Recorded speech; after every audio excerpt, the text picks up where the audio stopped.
Bonjour René. Bonjour Michael, un plaisir de se revoir. Eh ben, nous voici au seuil d'une nouvelle année avec la Haftarah du premier jour de Rosh Hashanah.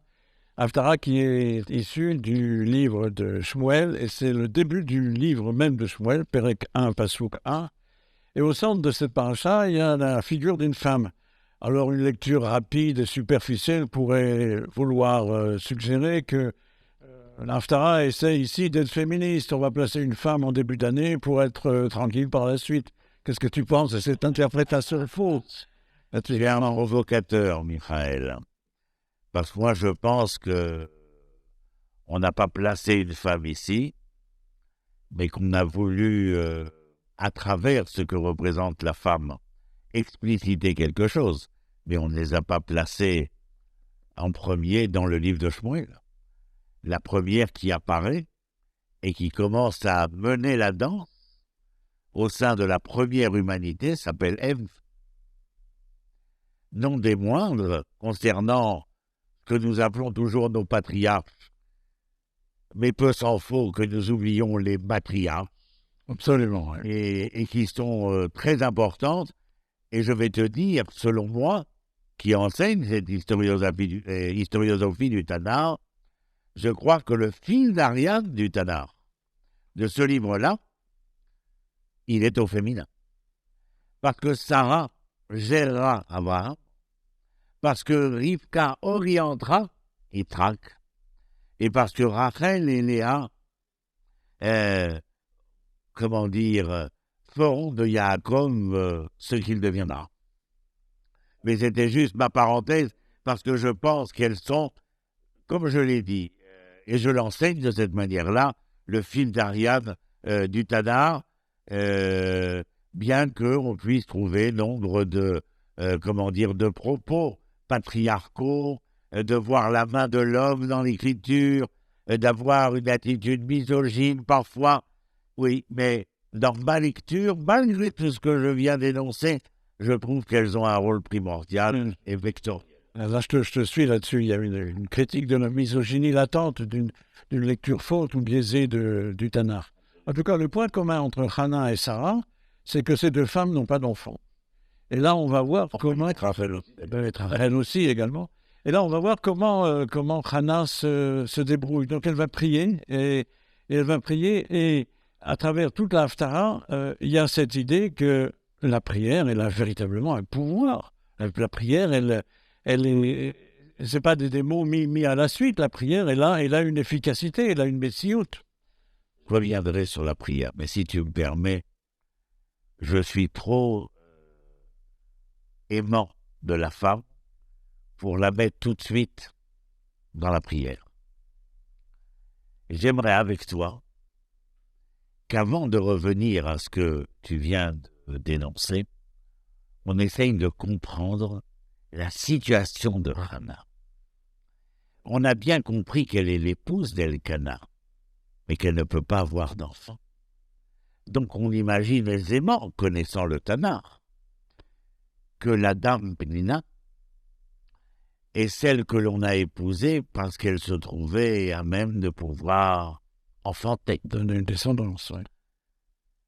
Le texte vient nous présenter le fait que Chodesh Bechodsho, tous les mois, Elkana s'en allait ou s'en venait à Shiloh.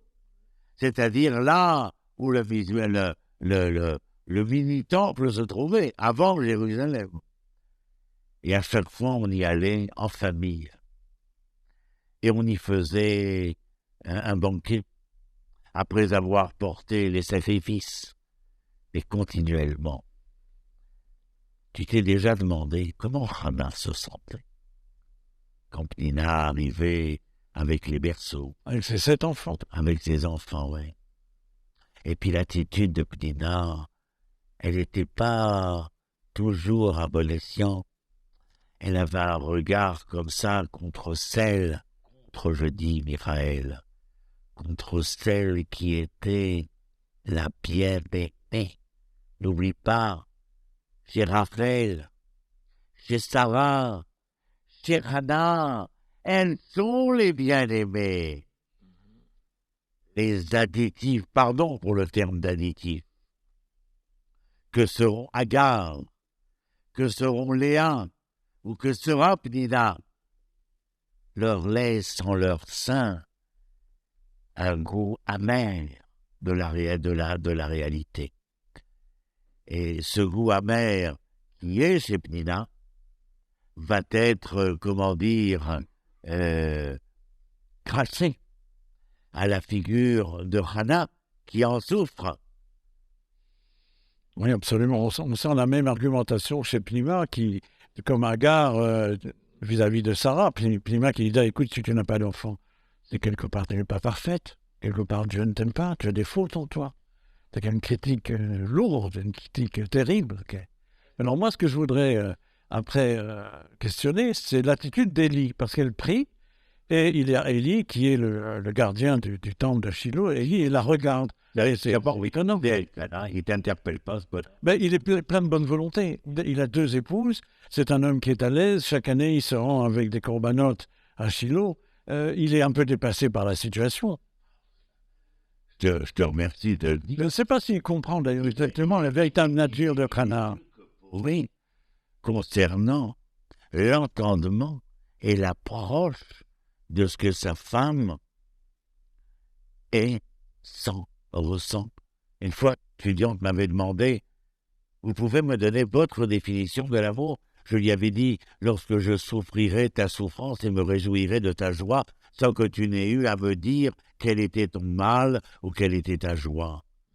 Elle m'a dit, voilà, est-ce que tu as l'impression que Elkana, quand il dit à Pnina, pourquoi tu fais la tête? Je suis pour toi mieux que tous les enfants. Il n'a rien compris. Cette femme, ce n'est pas qu'elle a envie d'être la mère porteuse ou la mère pondeuse, comme certains de manière critique pourraient le dire.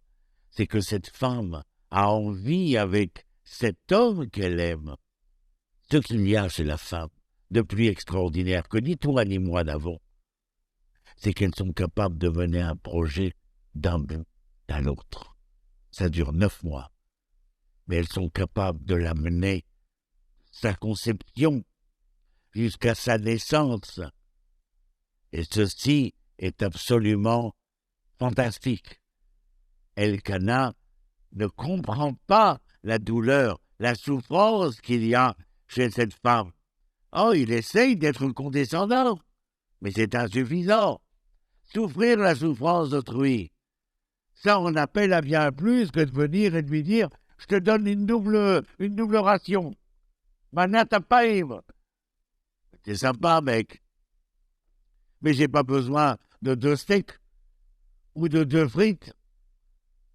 J'ai besoin de quelque chose d'essentiel. D'ailleurs, cette incompréhension d'Elkana vis-à-vis de Hannah, on la retrouve dans le comportement de Élie, qui est persuadé qu'elle est saoule. Et on n'y rend pas compte, on a des hommes qui sont complètement à côté de la plaque et qui ne comprennent pas et qui déchiffrent mal la douleur d'autrui. Est-ce qu'ils sont capables d'ailleurs? Totalement, ils déchiffrent mal, totalement. Ils sont dans l'incapacité. Enfin, Élie, il la voit prier. D'ailleurs, c'est de là que nous apprenons dans le traité de Brahot, la prière de la Vida. Et nous voyons Hannah s'épancher en larmes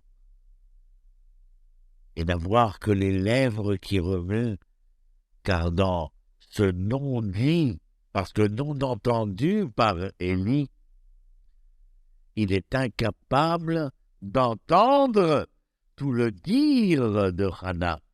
Et ce qu'il trouve à dire, tu es saoul. Sauf. C'est-à-dire qu'elle est prise dans une dualité dramatique.